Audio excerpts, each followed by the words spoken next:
Okay, we're official now. We're in Friday, November 20th, getting ready for Thanksgiving. Interesting they chose this time of year for Thanksgiving. So at Health Alchemy, we talk about the changes of the seasons and how to eat with the changes of the seasons and how really following natural law will generate better health. And I was in a group last week talking about health has been a question in my mind for 25 or 30 years. What is it? What is health? And it's a really relevant question because we come in assuming we know what it is, but it's not the absence of symptoms. That's definitely not what health is. Health means heal, which means whole, which means the same thing as yoga, turns out. And what does yoga mean? It means your body, mind, and spirit is all in the present moment. And whatever that means for you, other people can observe too, but no one can get inside of another person's process. And that's where we worry about projections and transferences and whatnot. I don't like to be told my experience. I don't care who you are. Oh, I'm reading you like a book. Don't tell me my experience. Not now, not ever. That's a violent way of communicating, actually. You're mad. How do you know? If I'm punching you in the face, yeah, sure. So these talks are usually fun. And tonight we're going to attempt to bridge the gap of how we perceive what Carlos Castaneda called the assemblage point. I like to call it the perception point, the point that the I perceives, the I amness. And we're going to talk about how food affects that to some degree. We've got a half hour. You're going to talk about it's a 10-week course probably. But how food and herbs and synthetic vitamins affects that, how having a thought, how having a different thoughts around you even, the soup that you're in. And I'm going to start off with reading the main inspiration for the sensory gate work is a book called Plant Intelligence in the Imaginal Realm, Stephen Herod Buhner. Buhner has been talking about this since the 90s.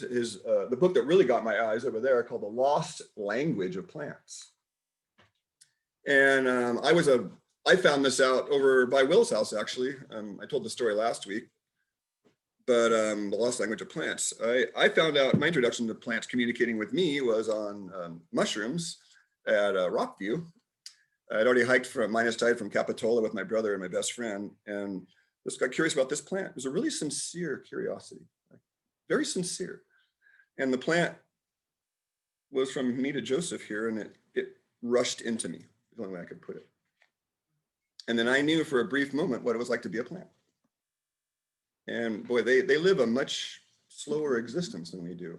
But they do, if you look at time lapse of how they grow, they definitely have volition. And they told me so, but they probably put me in the loony bin if I go talking mainstream about that, Probably already halfway there, but there's a saying, you have to lose your mind to find the truth. And there's a certain truth in that. So I'm going to read from Buhner. There's a couple of passages in this book that I just find fascinating. Here's one of them that really strikes me. He says, gated communities do then have some relation to the real world. It helps to focus on what we have determined through experience, schooling, and cultural habituation to be important.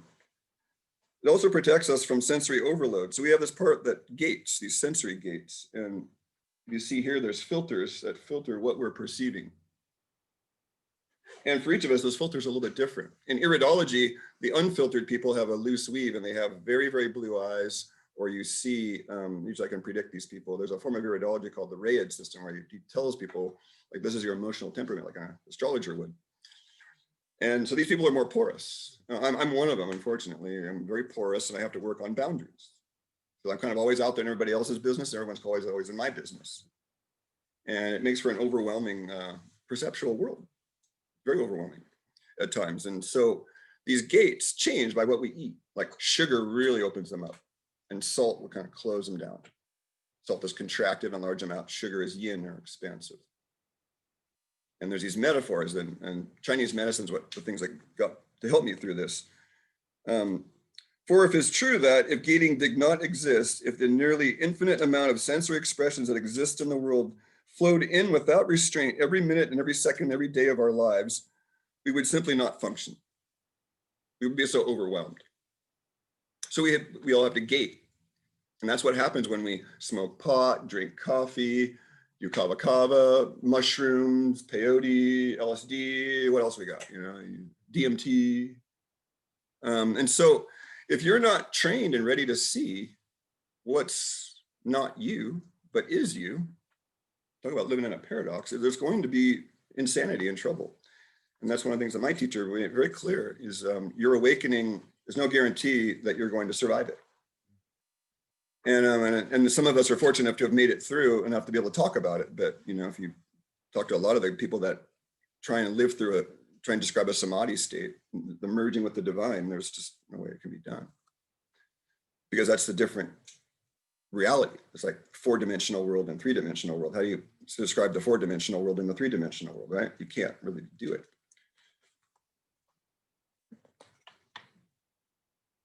Sensory flow through the brain. Researchers talk of P50, N100, P200, Charlie Brown, blah, blah, blah, blah. There's a long list of these things they've named. Even more accurately than the lens of an eye, these gates are. The central clearing center, as it were, for all sensory inputs is the hippocampus. It is here that all pathways converge.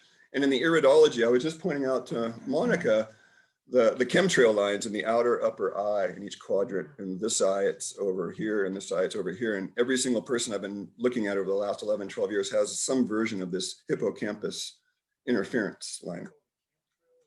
Yeah, well, again, we'll go into that. I'll get to the questions later. So I call it a chemtrail line, but it's a contamination line is what it is. And there's different lines in the way you read them, but this generally there's a jagged line or a squiggly line or damage lines and congestion lines. So it's an area that I think in the reptilian brain, that's the converging center. And then the thalamus and the midbrain is what really gates most of our perceptual world. But this one gates the more primal stuff. You might say this is the lower world, the middle world, and the upper world is one way you could look at it too. It is this organ that is concerned with orienting us, both in physical space and the rich field of meanings through which we move in every day of our lives. It is the part of us that works most deeply with meanings, with the meanings that are embedded within every sensory input we receive. So we have a limbic system, a striatal system, a palatal system, and thalamic structures of the brain. The gating in the deeper sections of the brain occurs nearly instantaneously within 50 milliseconds. That is 50 thousandths of a second. That's how fast these gatings are occurring. 50 thousandths of a second. That's how fast we're gating our reality. Much more quickly than a hippocampus, which takes 250 milliseconds to process the incoming data. So these other ones, like the thalamic one in the center of the brain, it gates 50 thousandths, and the hippocampus one takes 250, so 5 times longer. The pre-attentional parts of the self use a complicated analytic process to determine relevance. So there's a part of us that determines relevance, whether we're going to perceive something or not. Isn't that interesting? They weigh a large variety of factors to gauge relevance. This includes such things as intensity of a sensory inflow. Like if you get punched, it's so strong that you can't block it out, right? Sensory inflow in its novelty, so its newness, the degree of contrast between a sensory stimulus and its sensory background, and its rarity or lack of times it occurs in your life. When it comes to novelty, the pre-attentional parts of the self look for patterns of similarity. That is, how similar is this new sensory input to the ones that have gone before? No event is ever identical to any previous event, however. There's a threshold that stuff crosses and then we perceive it. If there's intensity, we all can relate to that, right? If someone has an intensely screaming at us, we're more likely to pay attention or perceive it than if you're going to remember the old radio where you go down, there's the strong signals on the radio, you go across the dial, the weak ones. A lot of what's going on with us is we have these very weak level inputs that we're barely perceiving because they're not relevant to some part of us. Then there's a degree of contrast. So let's see what he says about that. When determining contrast, the pre-attentional parts analyze incoming sensory data against the background inputs. As an example, if you're at a party where many people are talking, not only is the sound gated, but the semantic meanings in the hum of the conversation are also gated. Essentially, both sound and the meanings in the sounds are reduced in intensity so you don't get overwhelmed. It's like if we were all talking at once, if you try and tune in, you ever done that? You're in a large room of people and try and tune into all the sounds. It's very overwhelming.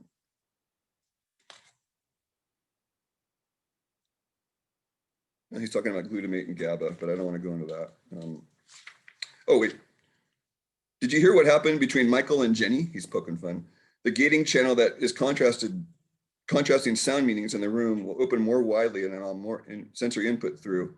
It signals the cerebral cortex to pay attention. So I don't want to go much further because it can get really cerebral, but I want to come back to a story that just popped in about that. So you have this part that gates relevance, and then there's this part that if it's relevant and it's an emergency, then it goes to the rear brain, and then we either freeze, fight. What's the fear stuff? Fear, fight, flight. Those three. Plus what? Tend and befriend. Tend and befriend. Yeah. Thank God for that. So there's a part of us that decides, how it's going to respond, and that's generally more, from past experiences or whatnot. But I wanted to go to related to this. Then is in body work, it's really common to have what I call the helper reflex. I'll lift someone's arm up, and I do this work in here, and then they'll start helping. I often 9 times out of 10 they don't know they're doing it. So what's that about? Anybody what's that about? You don't even know you're doing it.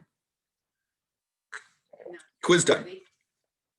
You out in the audience, you too can try and guess. No, it's just this is beyond conscious attention. Actually, this is beyond any kind of thinking function.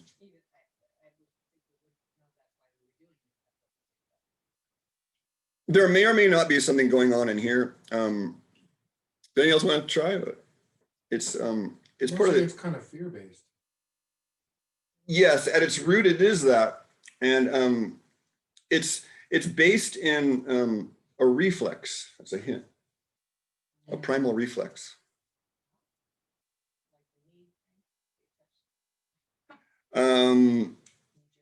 I gotta get some more context to this because I think I'm giving it right. So there was a bodywork book that I bought years ago, 20 years ago, when I really got deep into bodywork, and it was called Job's Body, Job from the Bible.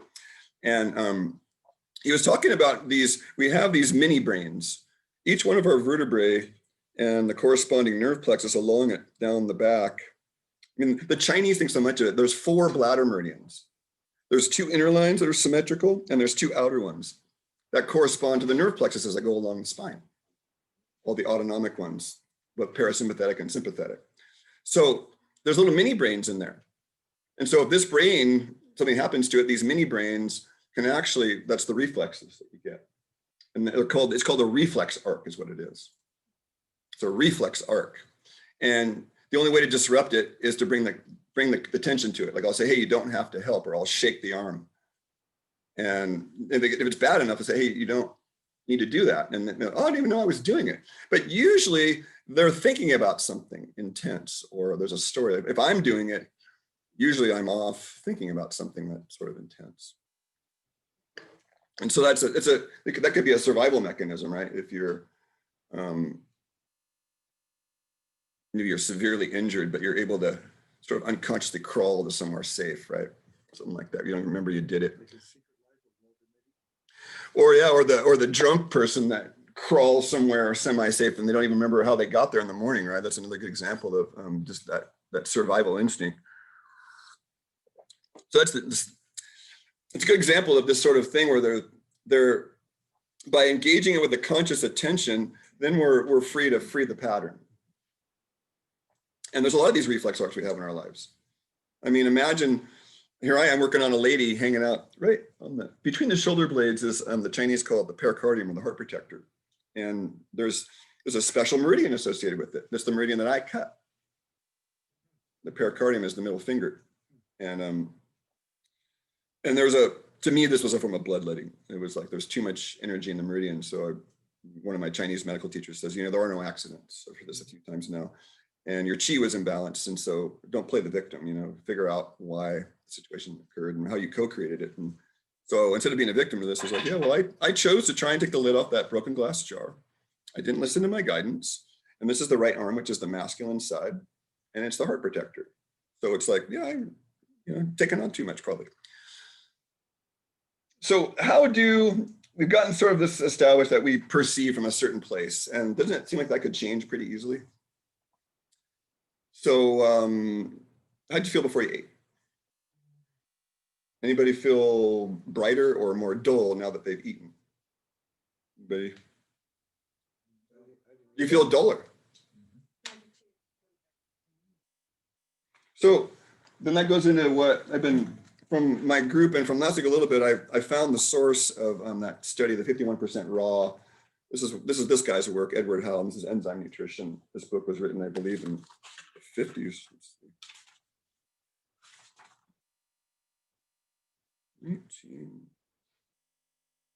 No, it wasn't written 1985. Oh, okay. More recent than I thought. Good. And he had a research collaborator, which is an MD, which is great, added to his credibility. But he was talking about enzymes.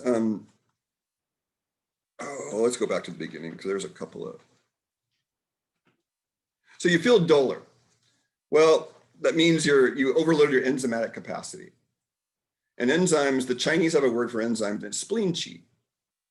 They say, oh, you're weak spleen qi. I translated that to you, weak enzyme function. And so our life force, when we eat too much cooked food, we have, this is all fresh because I've been reading it the last couple of days. When we eat too much cooked food, we have to make our own digestive enzymes.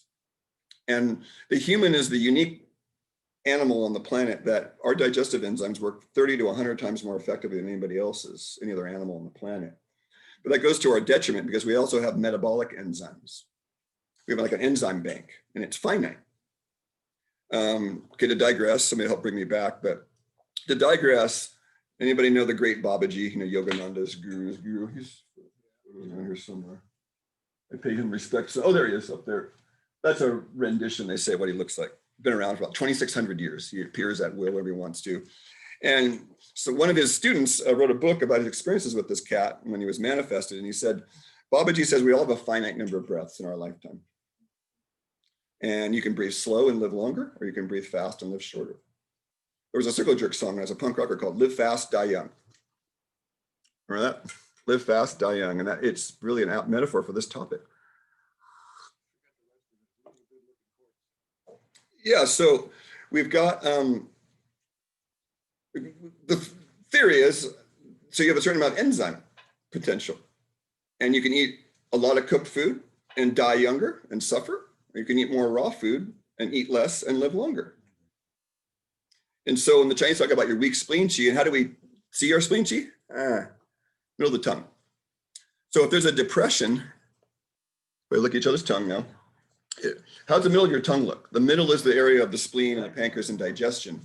So if there's a crack in the center or a hole, then you know that your spleen qi is weak. If the tongue is big and swollen and fat, in general, can I pick on you? My tongue is like, Monica and I share the same tongue. It's very large. And so I watch my tongue every day, and I know that when I nail it, it actually shrinks about 50%.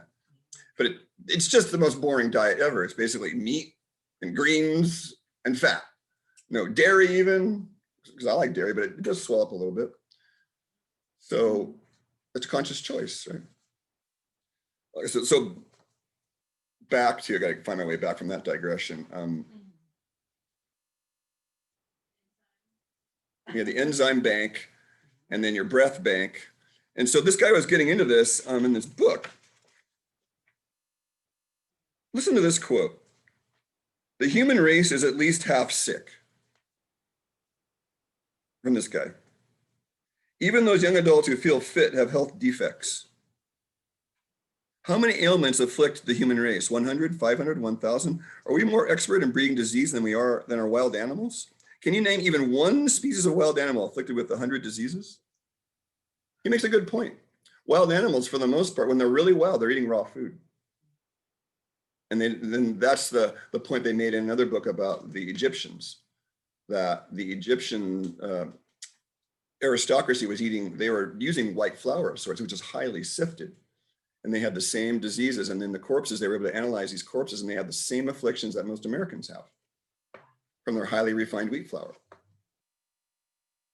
And it was also probably stale. Questions are at the end. Probably stale too. And I've told everybody that the whole problem of the 20th century, high cholesterol, all that was due to stale, rancid wheat flour and vegetable oils.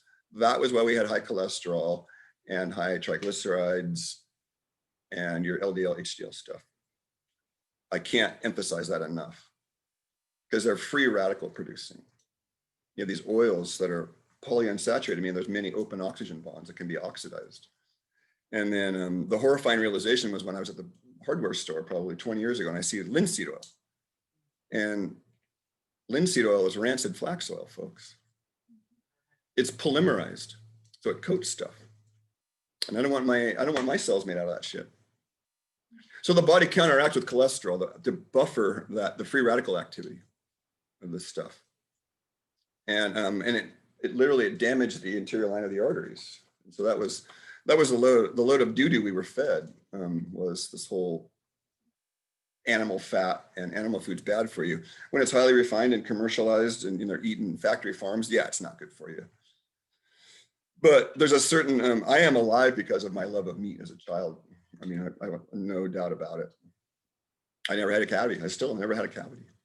Not one. And I ate a shitload of sugar. Yeah, it's the meat and the dairy. No doubt to save my life, my bone structure, all of it. So I can't emphasize that enough, but one of the practical things to take away is watch the middle of your tongue, watch the middle of your tongue. And I'll be doing more talks about that, because if the center of the wheel isn't clear, when you tune up your bike, well, that's consciousness. The place where we perceive and empathize and have compassion is the earth element, and that's your digestive system. At least how the Chinese see it. And then when that's off, remember we're talking about, where was the wind? One of your pernicious influences is wind. So wind could be a pernicious influence. As you all know, in a windy day, it's cold out, you got to have your, the wind points in Chinese medicine are all wind pond, gallbladder 20 is right here in the neck. So the points where wind enters the body are on, these points are often called the gates to the sky, or wait, windows to the sky? Windows of the sky, there you go. These points are called windows to the sky right here. I use gallbladder 20 and 21. This one here, and this one here. Anybody? Let's see if anybody had a golf ball today.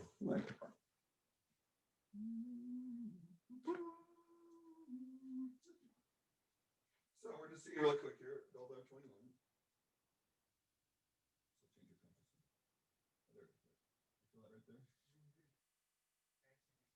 So it usually presents as a little golf ball there. And the abbreviation for gallbladder 21 is GB21. So in school we used to call it golf ball 21. You can just find a spot right along here and just, oh, wow, yeah. And that meridian influences from the eye, side of the head, down over the shoulder, down the side of the body, over the hip, and ends on the right toe. So the second toe from the outside. Sorry, I'm not being precise. But there's another point if you want to try on the outside of the ankle. So if you take your ankle, I can't show it on the video here. So Ellie, I'll show you and you can show it. This is a gallbladder, the source point. Just change her consciousness. So that point affects the whole meridian. Source point. You go in the meaty part just outside right here. And mine's kind of sore today too. So that could be because the gallbladder is stagnant. It could be because that side of the body has some tension or influence. Anytime there's pain in a point, it's viewed as an eddy of energy. That it should be going like this, but it's eddying, like in the river. You see the eddy in the river. And then the pain is actually the release of the eddy. So this is one of the ways I really can get someone's attention and wake them up. You hit a few of these points and it's like, I had a brand new massage client. She's like, oh my God, you know where to push all my buttons. And I'm like, yeah, well, everybody's calm and stuff now, and do this long enough. It's like, one of my friends interrupted a massage I was getting him. We might have been under the influence of cannabis too. I don't remember, but he's like face down, and we're about a half hour in, and I'm in the zone. It's not me anymore, And he said, Craig, I was kind of irritated. What? I'm in the zone, man. He goes, Craig, are you? He was kind of shy, but he goes, are you playing me like an instrument? I'm like, yeah, I am. I'm pushing your button like a piano, dude. And so I'm having stuff going on down here and over here, and you're pushing over here. Like, what the heck? But it is sort of like that, like life is sort of an art form, and we're all pushing buttons in whatever form, whatever activity we're doing. I wanted to finish this enzyme thing, at least half sick. Oh, he goes into the types of enzymes. There are 3 classes of enzymes. There's metabolic enzymes, which run our bodies, digestive enzymes, which digest our food, and our food enzymes from raw foods, which start food digestion. Our bodies, all our organs and tissues are run by metabolic enzymes. If those metabolic enzymes don't work, you die. And they're not just protein. Enzymes are made of protein. But I've been struggling with, is an enzyme a catalyst? Because in chemistry, they say enzymes are catalysts, but this guy says no, a catalyst is something different. Like an enzyme is the larger umbrella, and the catalyst is a synthetic industrial enzyme. That's why hypothermia kills you, right? It lowers the temperature, your enzymes will. That's right. He goes into that quite a bit. That just below the point where enzymes are killed, they have their maximum activity from the heat. And he goes all the way up to 160. He says some enzymes might survive up to 160, but I think he's talking about industrial enzymes. I think he's talking. If you want to know if your raw food is still raw, like if you heated up a little tea or raw soup, you can keep your finger in it and stir for 10 seconds. It's still got the enzymes intact. It's the way I worked it out. Because he says if you put your finger in a cup of hot liquid and it burns your finger, then the enzymes are gone because they're more sensitive than your finger. So 10-second stir. Because I use raw cream, right? So I try to keep the raw cream where I can stir it around for 10 seconds. It's not foolproof, but it's better than just winging it, you know? Because we're going to take this back since you guys are new, everybody else is, but I've been taking it back for 5 or 6 weeks now, back to mucus. It always comes back to when mucus appears and you get a thick coat on your tongue, you have mucus in your consciousness. And you are not making clear decisions. Whether you think you are or not, you're not, because you have mucus over your brain to some degree. And I wrote an essay in my blog site years ago. It's called Temporal Parasites. That there are parasitic forms of consciousness, just as much as there are parasitic forms of life. And I believe, I can't prove this yet, but I believe that Monica's husband and I will talk for hours about this though, that certain organisms do influence our consciousness, and they have a whole, you guys missed this last week, but I'm gonna throw it out there again, is that there are people, including myself, that I'm starting to find more evidence of it, that organisms have a certain consciousness associated with them. Certain bacteria have consciousnesses high and low, viruses do. And there's a couple of European doctors that her husband's familiar with that call them the valence, V-A-L-E-N-C-E, the valence. And higher valence organisms generate, you know, more cooperation and better growth and activity in nature. They're not parasitic. So that the bugs that inhabit our gut from our choices tether our soul to this world based on their desires, is the theory. So we reincarnate based on our own desires and choices that feed the wrong bugs. I've been stewing on this one for about 5-10 years. Like, wow, that's really a compelling thing to explore. Like, wow, because I want to be clean. I want to exit this world clean. I don't want to come back as I got some candida in there wanting freaking sugar. Fuck that. Oh, I'm back again. You can see me up there in the kingdom, man. God, I got to come back again because that fucking bug got me again, man. Didn't get past the candida bug, man. And there's 3 levels we go to. This one European doctor talks about it. The bottom level's the organism that's dominant is called Mucor racemosa. Mucor, M-U-C-O-R, racemosa, R-A-C-E-M-O-S-A, Mucor racemosa. I have a small intestine cleanse that Isabel's actually editing right now. The PowerPoints go in depth about this. Small intestine cleanse I led about 5-10 years ago. I mean, when I first read this stuff, I was studying biopleomorphism, what they now call stealth pathogens. But biopleomorphism means shape-shifting bugs. And that's what I believe, a lot of what the problem, the Lymes and the HIVs and some of this viral stuff, these are bugs that can change shape and form based on need. And that's frightening, because that means you need to have real super immune cells to spot the shapeshifters, right?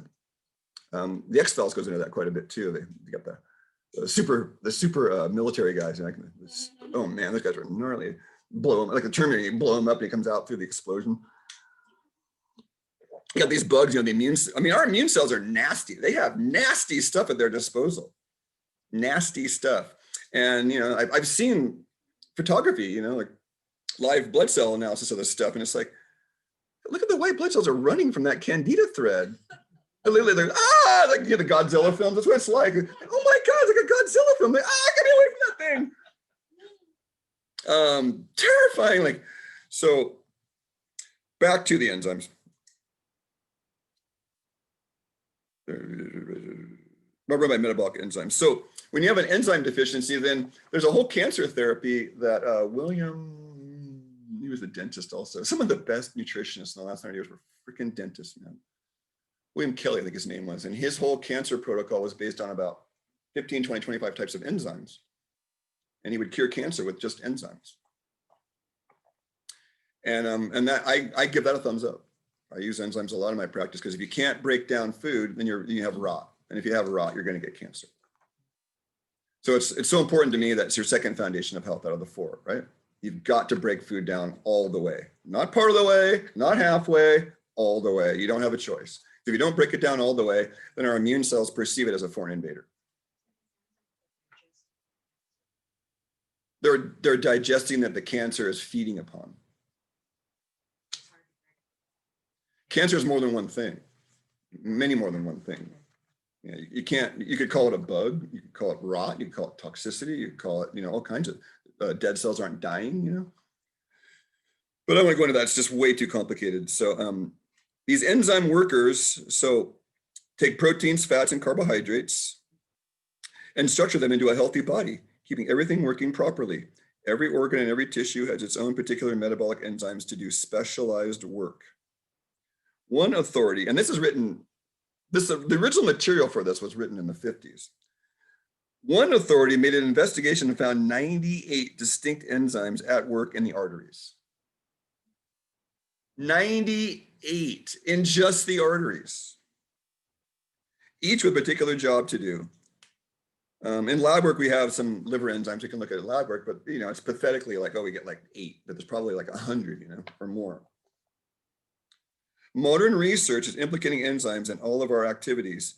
Even thinking involves some kind of enzymatic activity. So now the brain fog starts to make sense, doesn't it? Too much cooked food, all your enzymes are going into digesting your food, you have less enzymes to use for thinking. Remember, you have a bank account of enzymes. Okay, they're all downstairs right now.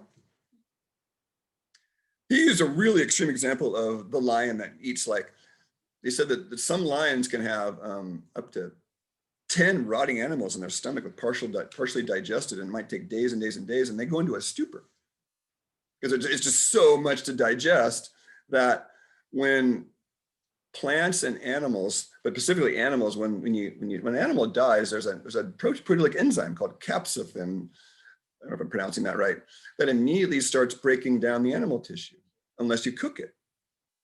So when the lion eats the whole wildebeest and lays there, it's because that's called the food enzyme stomach.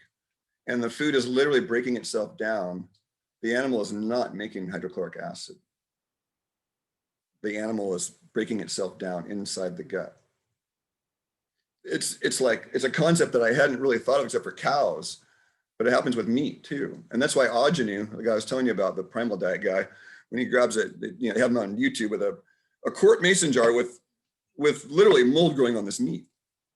He'd left this meat in this jar for a year and he just chomped down a big old chunk of it. Yeah. And he was fine.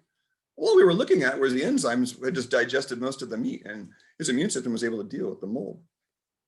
It's just, I wouldn't do it myself, but he was proving a point about germ theory. If your terrain is healthy, you can go into almost any bad situation and come out okay.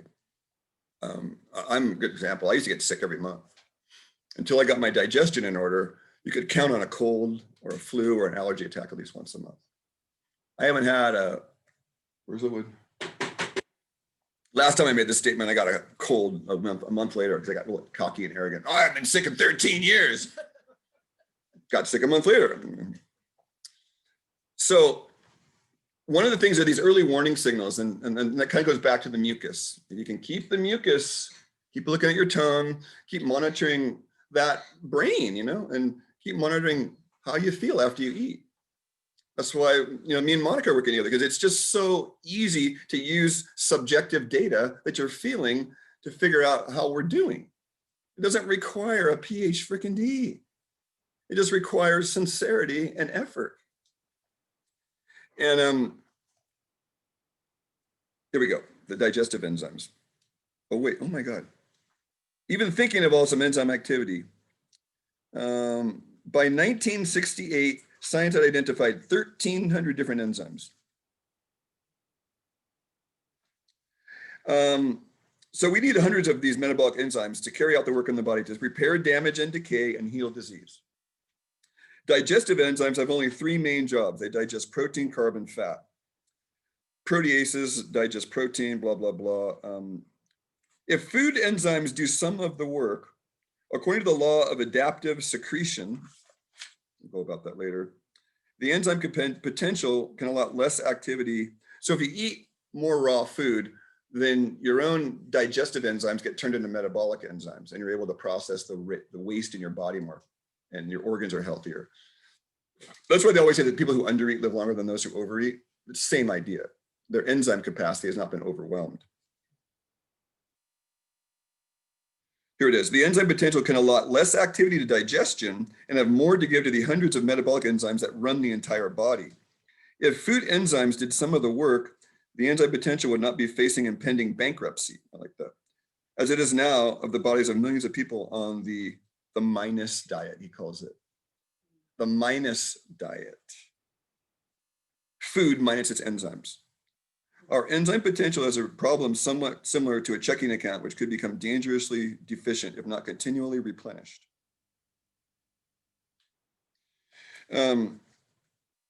Yeah, this is just a lot to kind of start reading from. I'll go back to. So how does it relate to sensory gating? You might ask yourself, well, enzymes run those sensory gates. So I like to get things all the way back to like root level stuff. And that's why this 4 foundation stuff, if you really start looking at which foundation is being affected by your illness. So your 4th foundation is your drainage. So, okay, I'm not pooping every day. Well, that's number 1 priority. And I've told many stories about this, but I even have clients recently coming in and they're like, I'm like, how many bowel movements do you have in a week? And they're like, oh, maybe 1 or 2. It's like, well, that's job number 1. Because then you're auto-intoxicated. You're literally, your own shit is being reabsorbed back to your liver. But there's no other nice way of putting that. If your colon's moving along like this, I guess I better show the audience. If your colon's moving along like this and it slows down, well, the job of the colon is to squeeze the water out of your poop. It's one of its jobs. And so that's shit water, folks. Going back to the liver via the hepatic portal veins that nobody talks about. So that you get back to a couple central things: lymphatic system, portal veins, food choices, drainage. Okay, well, hey, Craig, I got this headache that never goes away, and I know these are always swollen, and my ears start pounding every now and then. I go, oh, well, the dam that the lymph is supposed to drain is all along in here. So if those filters are all clogged up, you got to massage those filters. And I have a new client. It was the guy I think I've told some of you about. I didn't have a memory for 30 freaking years.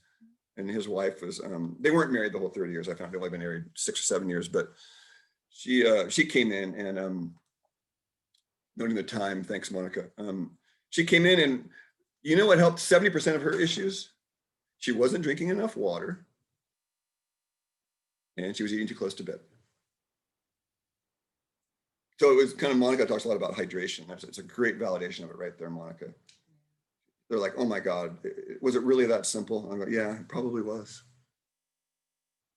And we just want to make everything complicated and pathology and, the doctors, oh, it's like, oh, it was just freaking water. Are you kidding me? Oh my God. Perfect. So you can actually tie in the foundations with all this then. So if you're not draining, doesn't it make sense that your sensory gates are going to kind of have a little fog bank around them? I have skipped, in my lifetime, I've maybe skipped 5 days total not having a bowel movement. And they were the worst 5 days of my life. I felt so bloated in my consciousness. It was like all of yesterday's thoughts were still swirling around with today's thoughts.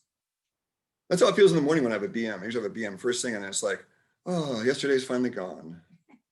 It's how it feels to my whole body. It's like, I feel lighter now. All those, somebody laying in bed going, I don't like this at all. I need to get a bowel movement. Take some magnesium, and then magnesium guarantees me a bowel movement an hour later. So magnesium, oh, there it goes. And these are things that I'm pointing out to you that's available to all of you. If you just start asking the right questions, then you get these more subtle perceptions available to you, and then you don't have to get sick. What's the other? So the lymph massage, and there are certain lymph herbs you can use. And guess what the number one food for lymph is? I'm going to come back to it yet again. Radishes. I mean, I just can't say enough about it. Monica had an experience though of using beets instead of radishes and had a better result. And beet kvass specifically. So there's a probiotic effect, and probiotics generally are regulating to the bowels. And the beet though thins and dissolves the bile. And so if you have a notice your stool is getting lighter and lighter color, like it's usually dark like that and it starts getting more light like that, then you know that's bile deficiency. The darkness of your stool, it depends on the amount of greens you're eating, of course, but also the amount of bile going into it.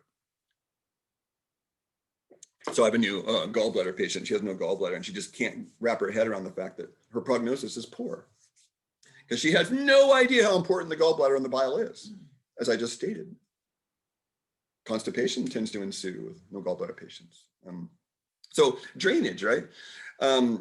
Then you could have backed up urine, and I know the ladies, when a guy gets a urinary tract infection, it's like, whatever. But for women, it can be, I mean, I know, poor ladies, I mean, it's awful stuff I hear about, So that's another drainage problem probably, but is the drainage the real problem? If the bottom of the San Lorenzo River is like the bladder or when I go by the ocean and see the water going out of the ocean, I call that the rectum of the earth. The top of the mountain is like the head and then goes down to the ocean, which is like the rectum. And so if you're polluting the water way upstairs, it's going to be still polluted downstairs. And we don't talk about that. So a lot of the drainage issues can actually be a broken brain. Could be a bad thyroid. You've seen my list now. Like the list of constipation is like 20 deep. And the number one question is, are you getting enough water? For God's sakes. I'd love to show the Bristol stool chart. That's another digression. There's a medical stool chart. It goes like 1 to 7, and 1 is like, like a sausage, and then 7 is like complete liquid, and every stage in between. And so you have the 1 stage, you're dehydrated. Your Bristol stool chart is when it's the sausages are probably not good. People try to pin it down. One of my teachers was pinned down, like, what is a perfect bowel movement? Don't you guys want to know? Like, I wanted to know. There's like 20 of us begging this Native American teacher, come on, what's the perfect bowel movement? And he's like, all right. And here it is. And he says, but don't count on it. It's the diameter of your big toe. It's dark brown. It neither sinks nor floats. Part of it's like a sinking ship up out of the toilet. The other part's down in the toilet. And it's somewhat formed, but not too hard. The perfect bowel movement. My brother calls those horse heads. It's like a horse head poking up out of the toilet.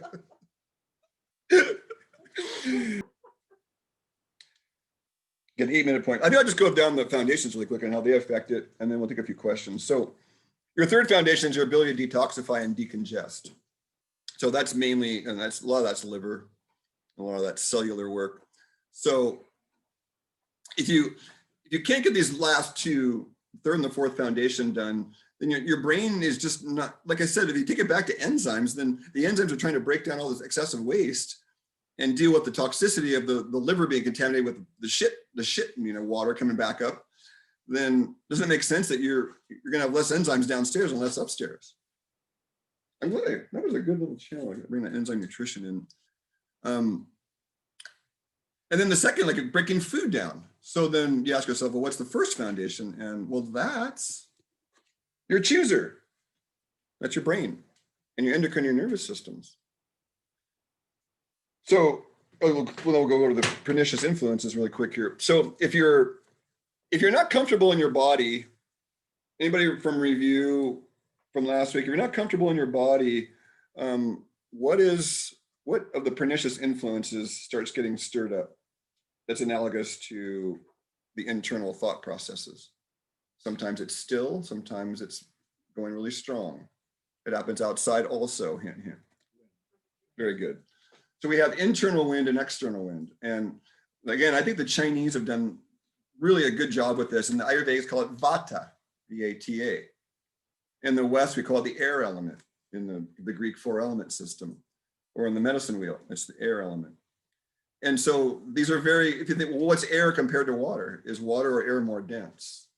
Water is more dense. So you can feel this stuff in your being. Like one of the easies that I've been doing for 25 years is I do a chakra scan. I do a energy center scan. Chakra is so overly cliche these days.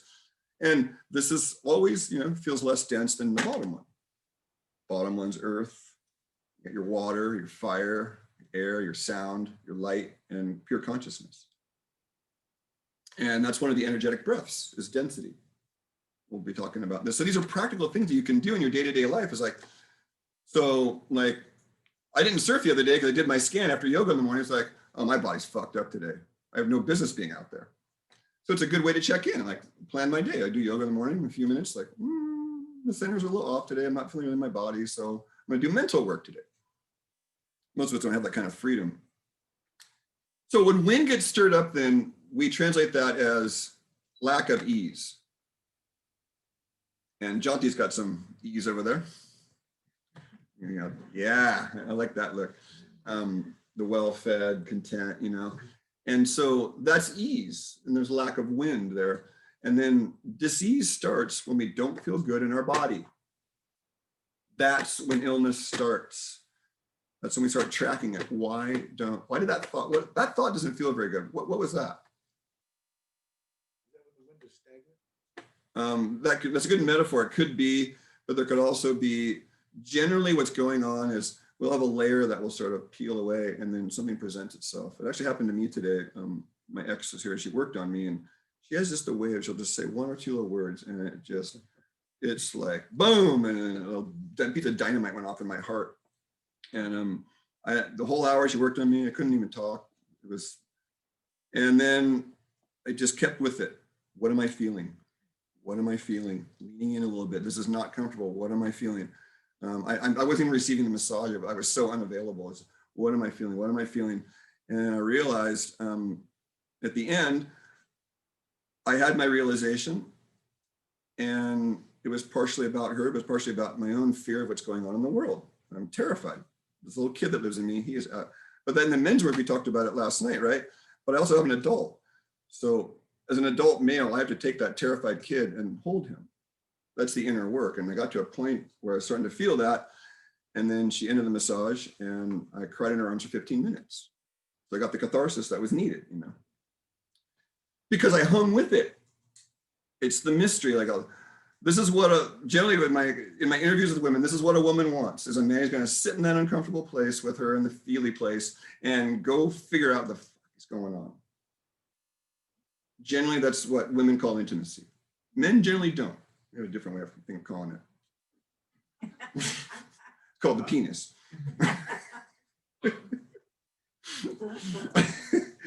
No, I had a guy in men's group years ago, and it was such a sincere, sweet realization. But he's a lover of women, and he was like, I finally figured out that good sex has nothing to do with love. And the rest of us are like, you're 40, dude. You're finally getting it. But I used to get caught in that too. Like, when it feels so good and so right, like, oh, this person's the one forever. Yeah, well, it's just sex, there might be dynamite, but is it really about love or is it about something else, So it's kind of this ease theme. And what am I going to end this thing with? I think we'll go to a question in a second, but there's something else I'm getting prompted to say. Oh, that's right. James, are the nutraceuticals. Very good. So things give off a certain frequency. That's why I like the bridge gappers. So here you have the book I was talking about last few weeks, The Chemistry of Essential Oils by David Stewart. Subtitle, God's Love Manifest in Molecules. WTF? What the? This guy's he's a bridger. He's bridging the subtle sciences to the hard sciences. Isn't that weird to have the chemistry of essential oils? God's love manifest in molecules. It's the best chemistry textbook. Yeah, it's tiny. It's an easy read. Not, no, but if I'm going to be teaching a chemistry module as part of for the ladies in my program, and it's going to be 5 2-hour classes where I'm going to present chemistry from a much more understandable perspective as this guy teaches it. If you understand that it's about frequency primarily and the actions of things, chemistry is a snapshot of an action of life at a moment in time, and we have come to worship the snapshots. And we've lost the flow of life. As a surfer, if you're doing snapshot surfing, you're gonna look pretty stupid. If you're dancing and doing snapshot dancing, well, that's Elaine on Seinfeld. That was the best episode. She's the worst female dancer I'd ever seen in my life. And so life's about actions. And so that's why we have the pernicious influences here too. See, some things get more damp, more dry, more cold, more hot. A good question to ponder. What's the difference between summer heat and heat heat? What's the difference between summer heat and heat heat? Because summer heat's the 6th pernicious influence. No, you don't get to answer. You already know. If nobody gets it, anybody want to take a shot? Heat is like sun heat? What do you mean, what's heat? So heat in and of itself is a pernicious influence. Oh, that kind of, okay. But there's Natural like, yeah, we're getting on the right track now. So what is summer heat? External heat, very good. And heat, I mean, if you're exposed to heat, Yeah, but it's You not. go I on. mean, you know, Go ahead. My understanding of it is like summer heat is when you've got heat trapped in your body. So your body's hot, but you eat like ice cream or watermelon and stuff like that. And so you've got like cold on the inside and it's trapping the heat on the periphery of your body. so summer heat is generally, it's a seasonal phenomenon, right? The summer heat's a seasonal phenomena, and like winter heat, I guess you could have winter heat, but it wouldn't be very deep because the days are just shorter, right? But summer heat, it's generally temporary, and it generally, it can go away. But one of the things for summer heat are what I call vitamin D, as in dog, toxicity. You can be vitamin D toxic. You're in the sun too long and you feel tired, you've made too much vitamin D, and all the resources that are in your tissues are now back in your blood, because that's the action of D. Take resources and put them in the blood. That's why it's called used for calcium. Like it takes the calcium out of your gut, puts it in the blood. It doesn't do anything to do, it doesn't tell your body anything about where to put it. And D supplementation has now been proven, in my world, beyond a reasonable doubt, that it messes up your body's ability to get oxygen onto the red blood cell.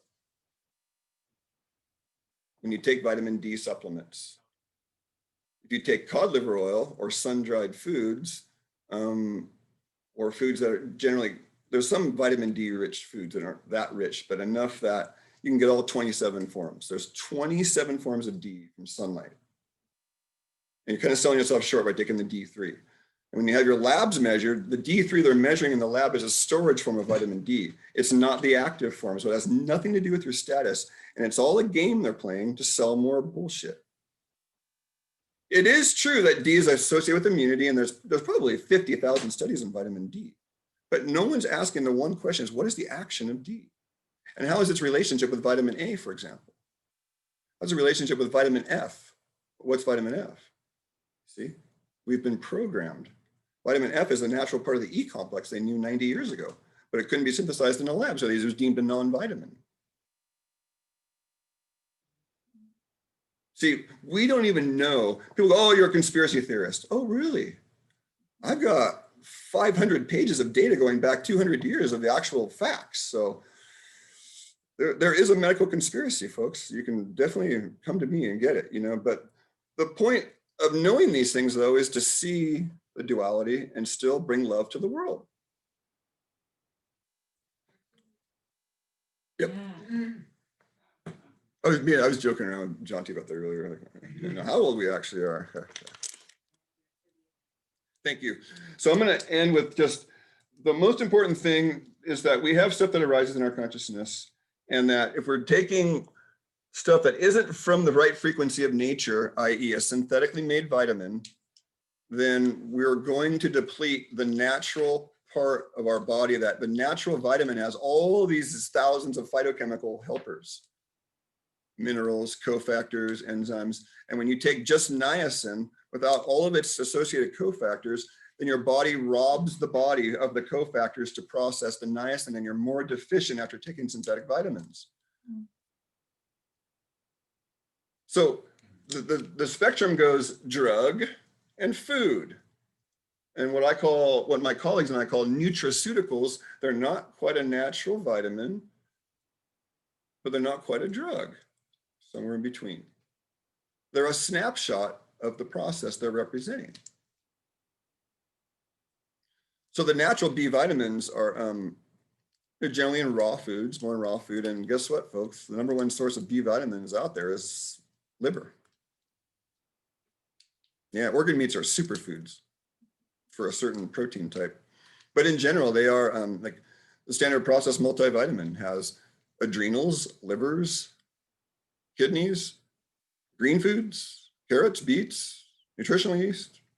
Got it all. What's that one called? Catalin, meaning a catalyst for all bodily functions. So they kind of nailed it, right? They got the whole profile in there from natural foods. And that's going to generate a consciousness more in harmony with nature, right? We talk about the Schumann resonance and the natural frequencies of the earth. Well, that's why I try to stick with, in my therapeutic part of my nutrition practice, is give people raw food concentrates because they're full of enzymes. To get synthetic vitamins, guess what? You're depleting your enzyme bank. There ain't no enzymes in those chemical synthetic vitamins. And you got to use your own enzyme potential, which means you're actually draining your own consciousness, because it turns out thinking requires enzymes. That's what by the big takeaway tonight. Thinking requires enzymes. And if you're eating too much cooked food, you're going to have brain fog. This makes perfect sense to me now. That's how I can explain it. Yeah. Bummer. I know. So the thing that was kind of for you, James, was to make sure that you understand that there will be side effects when you go away from food, and there'll be side effects with certain herbs even, because certain herbs like nutraceuticals. One of them is chocolate, one of them is kava, passion flower, valerian, golden seal. They are not to be used daily for more than a few weeks, or you will suffer the side effects. They're what we call level 2 herbs. They have side effects, you know. Nettles and horsetail and oat straw. You can do those every day the rest of your life and no problem. But valerian, yeah, not so good. So with all that being said, are there any questions that are burning that you want on the video program here? I mean, kind of a lot talked about tonight, but I'm always curious. Anything? Go on to, okay.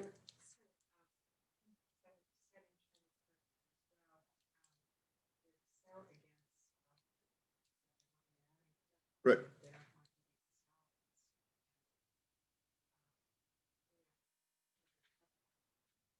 So you have to understand that Chinese medicine isn't really what the original Chinese Indians were talking about with health. In the last couple hundred years, China's been programmed and brainwashed.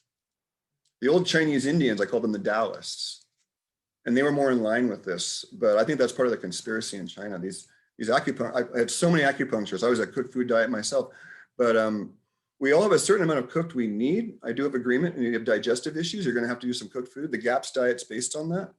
The number one ingredient of the core diet is bone broth. You know, it's just cooked by definition. So if I didn't have access to a cooking implement, though, then the core diet would be probably flax seeds and fruits and vegetables pureed with some salt added, and you'd strain out all the fiber. Because the problem with most gut problems is fiber. It's too irritating to some people's guts. But yeah, that's generally a problem because you have people that they're following a rigid dogma. And the beauty of really what for each of us is that we're decision makers, and we sort of know on some level what we need. And if you know how to read your tongue and look at your eyes and view your mind and get a little more background information, then you don't have to sell your power out to an acupuncturist. Because I have a story about this. I had a 15-year-old come in with an autoimmune bone dissolving problem. He's 15 years old. And dad was an airline pilot, meat and potatoes guy. Mom was a vegan with full of cholesterol fears. And this 15-year-old kid was stuck between the two of them. Poor kid, man. He was getting mixed messages from everybody. They'd never seen an acupuncturist. And the acupuncturist was shaming the kid out of what he really wanted, which was bacon, sausage, butter, and all that. And they had shamed him onto a vegetarian diet, and he was going to have to get knee replacement surgery. The Kelly Deary referral. Kelly referred these people, and she's like, "Craig, please save these people," you know. So I'm like, "No, we're not doing it that way, because knee replacement at 15 means at least 3 more in your lifetime, and surgery is trauma. I don't care how you look at it. To the body's perspective, surgery is trauma, and this kid's going to have 3 major traumas in his lifetime. They last about 20 years. You know, you got to get a new one. That's messed up. And I'm like, we got to save this kid's leg. He's 15, for God's sakes. So in a 15-minute interview, I determined very quickly, he's 15, didn't fill out any intake forms. Of course he didn't. You know, so I'm asking the questions, what do you want Thanksgiving dinner? Light meat or dark meat? You like butter? Yes. So he had the classic signs of the protein type: a high appetite, love dark meat, wanted the creamy dressing, love butter, bacon, steak fat, all of it. I'm like, you guys, this kid will heal if you get him out of the shame diet. I mean, I had to spend an hour coaching the mom out of the cholesterol fears. Oh my God, I was talking about earlier, but she got it enough. She's intelligent. And so let's see, this kid was headed for knee replacement surgery. He was on the varsity football team as a freshman. They couldn't play. And let's see. So the kid I got out of this right. The kid must have flown through the roof when I said, this kid should have all the butter, sausage, bacon, and meat that he wants, provided he has an equal amount of vegetables. He didn't really do much of the vegetables, it turns out, but he was playing volleyball 2 months later. Yeah, I just go, wow. 2 months later, because he was eating the diet that was meant for him. You don't want programmed rigid dogma. And these acupuncturists, oh, you gotta have cooked food. Well, what if the person needs raw food? What if they're living in Costa Rica? I don't want to eat a bunch of cooked food in Costa Rica. You up in Alaska? Yeah, maybe you do, Everything's contextualized.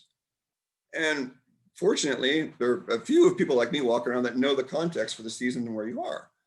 So that's a good example right there. Another question. So,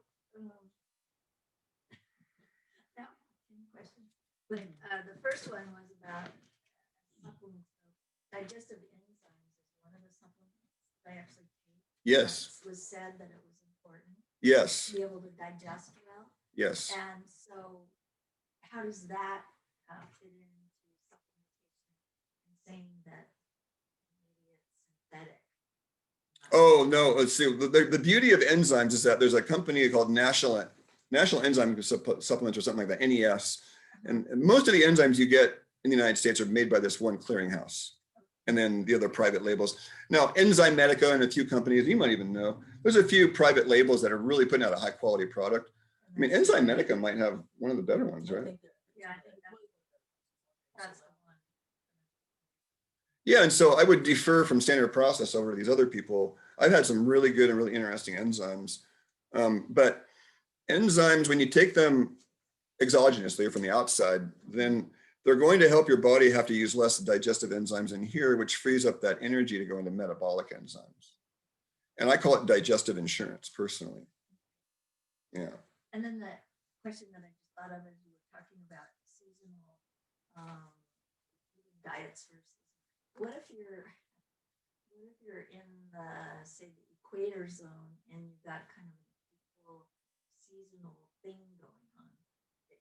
That would be a whole different diet than having majorly different, because having experienced the southern hemisphere winter or summer, Right. when it was winter here, at the time when I should have been experiencing winter here, but I was down south experiencing summer there and Christmas and stuff. And so You have 2 summers that year. No, I do. It was great.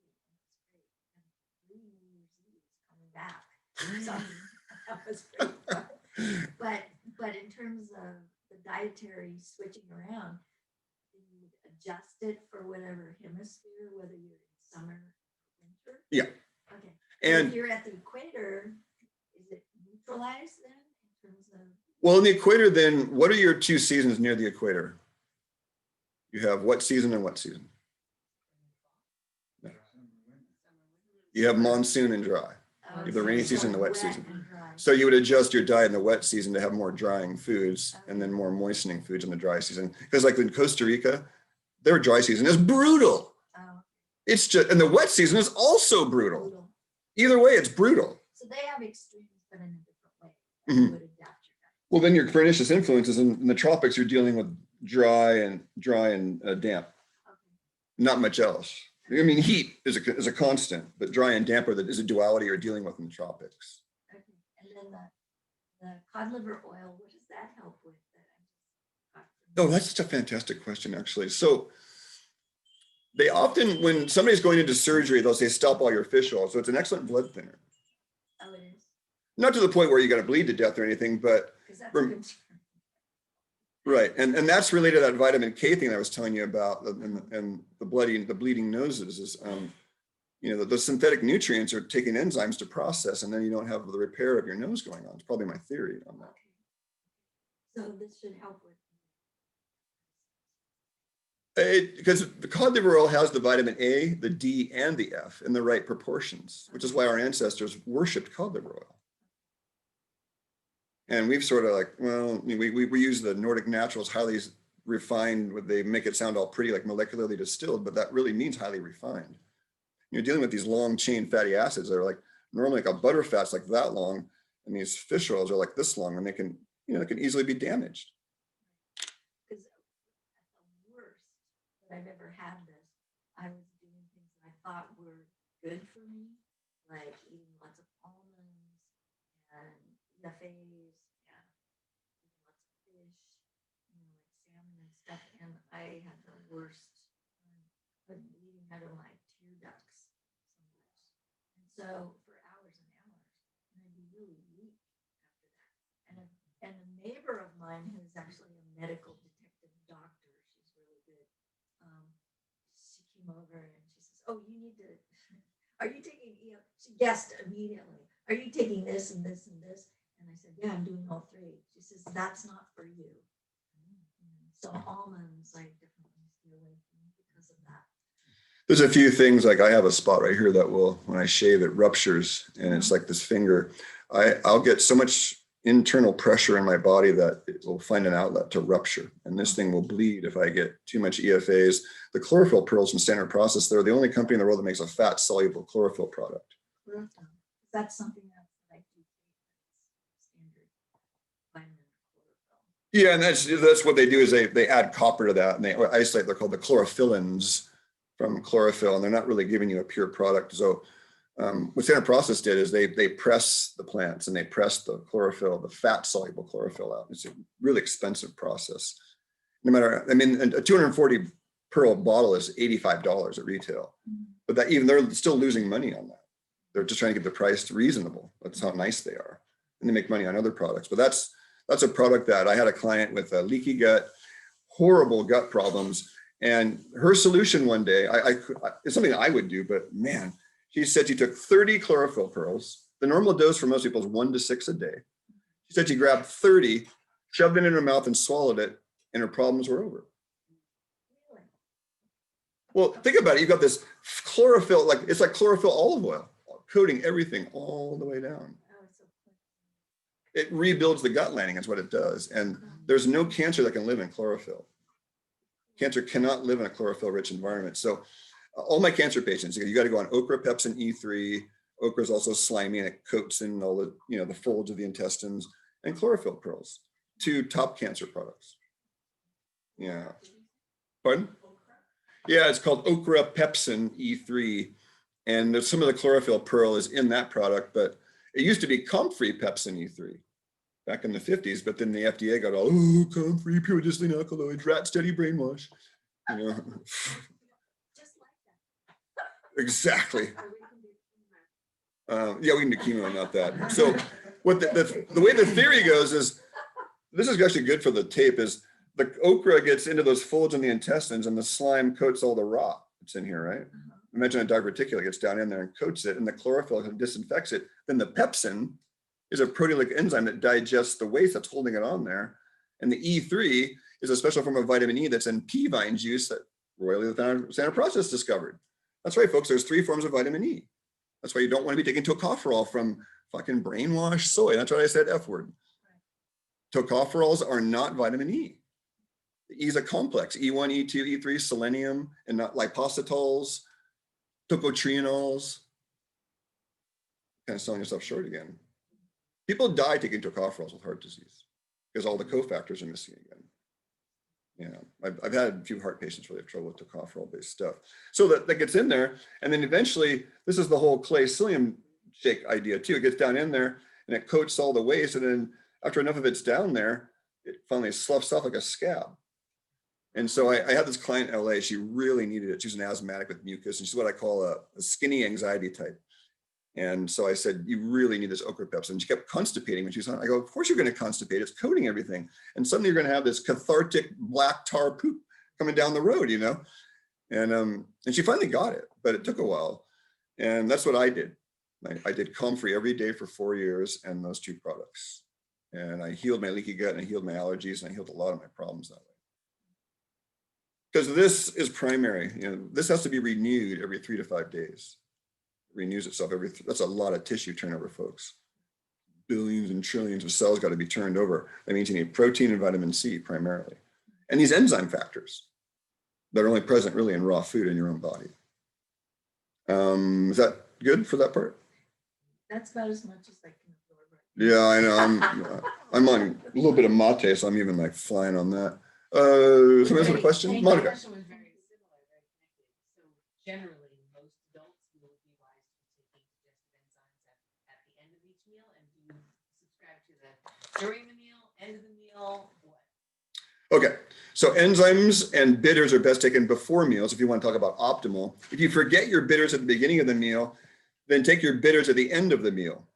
You can make an argument if you have sweet cravings at the end of a meal, then you wipe the candida out with the bitters at the end of the meal. That's a good therapy, actually. You feed the critters a little bit of their what they want, sugar, then you slam them with an antibiotic herb right afterwards. Because they start to mushroom out to get the sugar. And you hit them with an herb and they get, ah! Sound effects not included. What herbs? Um, Depends on the person. I have this product over here called Fung DX, but I by Systemic Formulas. But I had a practitioner, and I give her credit for this, although I won't name her by name. She said, hey, if you want to beat sweet cravings in kids, I got this protocol that works great. You let them have the snack that they want, whether it's 5 candy bars or not, and you give them one of the original Primal Defense by Garden of Life. You know how strong that shit used to be. That original formula, I mean, that was my first step. And 1 lactic acid yeast from Standard Process. You might ask yourself, what the hell is lactic acid yeast? The founder of Standard Process found this version of Saccharomyces, the beer yeast, that it eats sugar and poops out a healthy form of lactic acid. So it crowds out the other forms of yeast you don't want down there. So as the theory went, you let them eat the sugar, then they start to mushroom out and get comfortable, and then the Primal Defense and the lactic acid yeast come in and they go. Ambush. It's kind of like, if you remember the infantry lines in World War I, that's kind of how I view it down there. At the infantry lines and they're coming in, charge! You know, and, if you look on the live blood cell analysis, that's kind of what it looks like. They're all, you know, and it's really like a World War I battle. And so I still haven't worked out that theory entirely, but what I have seen is if you, we did it with, we'll pick on Nicole's daughter for a second. Nicole's daughter, you know, you all know Nicole, and some of you might not, but we were at the farmer's market and she wanted a honey stick. I want a honey stick, I want a honey stick, pretty little blonde, honey stick. And so she gets her honey stick, and then I go, okay. And then we have this on film. We have this on film. So I said, okay, now we're gonna let her have the honey stick, but then we're gonna make her eat a radish right afterwards. So we walk over to the radish booth and we said, you remember the agreement, don't you? He said, we'll let you have the honey stick if you have the radish at the end of the meal. She's like, and the look on her face, I had her pause the camera. I go, she's all, and I go, that's what the bugs are feeling right now. That facial is telling me what your bugs are doing right now. And she ate the rat. She's, you know, she's all making it all dramatic, of course, you know, but I'm sure it killed a few thousand bugs at least. Was that enough? Yeah, and there are people who say that you should take the enzymes during the meal or just after the meal because you should let your own enzymes try to come to the rescue of your stomach juices and whatever work, but you don't think that's Okay, so one of the facts is that we have a certain amount of amylase called ptyalin that we secrete in our mouth to help digest carbohydrates right in our mouth. So it starts there. And then there's actually a forestomach. And in the forestomach, the food sits in there for a half hour to an hour before it goes anywhere else. I like to say that's where we absorb the sun essence of the food. And that no matter if it's cooked or raw, it's not going anywhere. So if it's raw, then it's digesting itself. If it's cooked, then it's sending a signal lower down, like, hey, we're going to need some major enzymes going on. But if it's cooked, it's just going to rot there for a half hour. That's the fact I'm learning from this dude here. So to take it even a step further, if he presents data that was done in the 40s, 50s, 60s, 70s, and 80s that clearly show what I've been telling everybody, that as you age, every animal study, every human study, you make less enzymes and less stomach acid as you age. And the more stress you have, the less you make even more. And when you don't make HCl anymore, stomach acid, you don't crave meat and strong foods anymore. And a lot of people don't make that connection. Like suddenly people that are eating meat their whole life suddenly don't want it anymore. Well, that's a natural physiologic response. I don't have any more acid to make, so I shouldn't have a hard to digest food. But if you're a type, if I identify you as a protein type and you're avoiding those strong foods, you'll never feel good. So you've got to take, that was me. I overate a lot of my life to stuff my emotions so I couldn't feel. You know, it was a very comfortable place to oversurf, overexercise, oversleep, overeat. That was my formula to avoid feeling. It was quite successful. A superficial level happiness, you know. So I think it's really important that you take your stomach acid more towards the end of the meal. And if you react poorly to stomach acid, a real easy test is to have, you know, a couple of teaspoons of apple cider vinegar and a little bit of water and see if that irritates your stomach. If it does, then you're dealing with a ulcerated, permeable, you know, stretched thin stomach lining. Easy to check that. You can also check by the tongue. If you got a bunch of cracks in your tongue, you have what I call hamburger helper tongue. You probably have hamburger helper down below. There's not really any young people here. They wouldn't understand what that. Everybody gets this one. Every time you say that, I have a portable mirror. What does it feel? So the worse off your tongue looks, the worse off your digestive pulses look, the worse off the lower end digestion is, the more stuff you need to take. And at least I saw it again on the endocannabinoid webinar yesterday for 4.5 hours. I'm sitting through this on and on, you know, just reading from the books. We need more edutainment out there, folks. It's so boring. But one of the takeaways was, oh God, I lost my takeaway by poking fun at him. It's not funny. I shouldn't have poked fun. Bottom up. We probably need to stop talking here. It's probably been over an hour, hasn't it? Any other burning questions that you want on the camera? That's great for the audience, though. They got a whole spiel about digestion now. So the top level digestive insurance would be bitters before you eat, enzyme before you eat, and stomach acid, HCl, pepsin, all that at some point, either during or at the end of the meal. And yes, if you do have sweet cravings at the end of the meal, then it's great to take bitters at the end of the meal. And one of the better ones is wormwood.